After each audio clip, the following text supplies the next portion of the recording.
Marble Hornets Season 2 feels different from Season 1 because it's the second season of Marble Hornets. I'm sorry, I just wanted to do it. There's something interesting to be said about the many directions a sequel, prequel, or any return to a work of art can take. It can either double down on what made the previous iteration so beloved, or it can take a different approach and offer a new perspective on what came before. Season 2 was a lot like the latter, and in this video, I wanted to explore how I think it went about that, and what that means for the overall quality of the season. Once again, I highly recommend watching the original for yourself, because I will be spoiling some major stuff.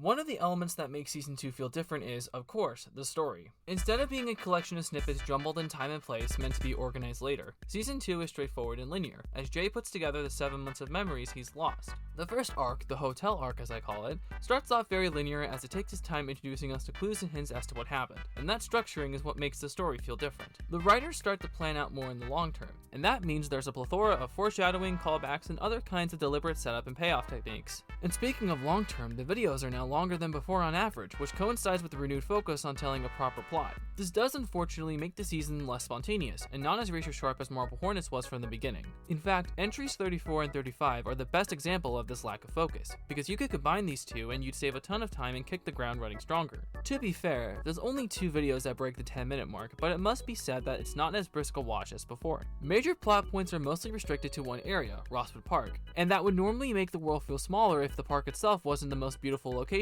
in all of creepypasta lore. I'm not joking, I genuinely think the season's best feature is this stupidly luscious park with really tall trees. They even sneak in an operator cameo by hiding static behind the sounds of cicadas, and that is fascinatingly multi-layered in a way that if I tried to articulate, we'd be here for a while. By being structured as a fairly forward and contained story, an immediate change in pacing and plotting is implemented across every video, and while it loses the charm of the first season's surprise, it also adds a new layer of suspense to Season 2 that, I would say, is better. But the story isn't the only element that was altered for the return.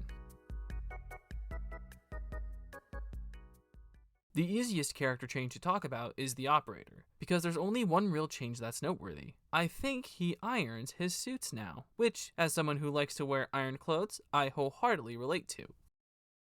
Okay, but seriously, the actual big change I mean is that his appearances are very limited compared to how much he showed up in early Season 1. I think this change is for the better, because it was very easy to see that it was just a guy in a costume back before they truly figured out how to use him and were just experimenting. It also makes the moments where he does show up hit with greater impact. Filling up that void are the human characters, and with that, let's talk about them. Starting with Jay, not much has actually changed about him. He's still the clueless investigator still trying to find the answers, except this time these answers pertain to the mystery of himself. He swaps places with Alex as the subject to be studied, and this puts Jay on the back foot, changing the stakes a lot and makes his character more interesting by becoming an active participant in the narrative. He does grow a bit as a result of this, finally figuring out a more concrete objective. Somewhat, and I find that notable. Side note, him throwing Alex's car keys in his own car just to throw them on the ground later is my favorite Jay moment in the season. Jay's absolutely done with Alex's shit, and Troy Wagner portrays this very well. There's your keys. Might want to keep those in your pocket from now on. It's just peak fiction. Alex, on the opposite side, has the most surprising change. Joseph Delage might cringe at this remark, but I think he did a fairly good job showing Alex's slow descent into villainy. From his immediate violent act towards the unmasked him in entry 35 to his continued scribbling of pages in his free time, he stands in stark contrast to Season 1's portrayal of him. We knew that exposure to the operator made him more irritable, but it becomes clearer that there's more under the surface. And as his true nature is revealed, it puts everything Jay and the audience knew about him on its head. If we were wrong about Alex, what else were we wrong about? Entry 49 is a personal highlight, and is without a doubt the best entry for Alex and the season. The way the camera drops to the ground as Alex assaults a stranger, the audio design of the high-pitched humming that is later revealed to be coming from Alex, and this shot. It's just peak fiction, and that's all I'll say. To the Arc also receives a facelift through a new face, Hoodie. Rewinding a bit to the first season, the companion videos were mostly vague and hidden messages to Jay. Stylistic but very scattered feeling. Now though, they feel more like they're directly conveying something to someone specific. Some would feel like To the Arc's taunting Alex, and others would feel like they're talking to the audience, teasing us for what the next entry potentially reveals. In short, it's peak fiction. Again, Jessica and Brian are the last 2 of the major human characters, and they live outside the paranoia that Jay and Alex have been involved with. Though they don't have much screen time, their presence helps bring a reality to the static stuff surrealness of everything through their reaction to getting dragged into it. Whether it's Jessica breaking down while calling Jay out on his lies, to Brian's surprise and shock as he spots Tim all alone and coughing. It's just peak fiction all around, like just the absolute peakest of fiction. I love saying peak fiction a lot, let me tell you. I just say peak fiction over and over again. Peak fiction, peak fiction, peak fiction, peak fiction, peak fiction, peak fiction, peak fiction.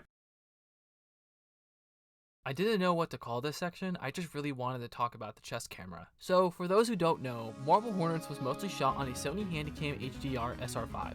A pretty basic camera that, fun fact, doesn't use videotapes. At the start of Entry 27, however, we're introduced to the GoPro Hero 2 as it's strapped on Jay. And this new chest camera, in my opinion, makes the season. The found footage format generally puts the audience squarely in the POV of the character, so that we see what they see. This can work especially well in horror, and Marble Hornets takes advantage of that aspect with having a quite literal look into the character's sight via the GoPro. The camera works especially well in the Alex footage. His scenes feel way more scary and suspenseful, and I like to think that without this camera, with its wider lens making everything feel distorted without needing to edit it in, they wouldn't have had the same impact, especially for Entry 49. Through switching up the format of the narrative, fleshing out key characters, and a general upgrading to new tech, Season 2 feels different from Season 1 in a way I don't think most people fully acknowledge. The approach comes with its own drawbacks, however. The season isn't as rapid fire, the pace can sometimes slow dramatically, and the operator's limited appearance means that the story has to rely on the human characters to engage the audience, and that itself is largely dependent on whether you enjoy them in the first place. Overall though, I think all those changes were a success. Whenever I think of Marble Hornets, it's not Season 1 that mostly comes to mind. I think of the scene where Alex slowly walks to the operator, the moment where Jay sits on the ground in frustration at the amount of nothing he's accomplished, the 5642 tape and what happened to Brian. I'm not trying to say that Season 1 sucked or anything, because it clearly doesn't. What I'm saying is that just because something's different doesn't mean it's a bad thing. I love Season 1 for starting it all, but I love Season 2 more for proving that lightning can strike twice. At the end of the day, I just love it, because it's peak fiction.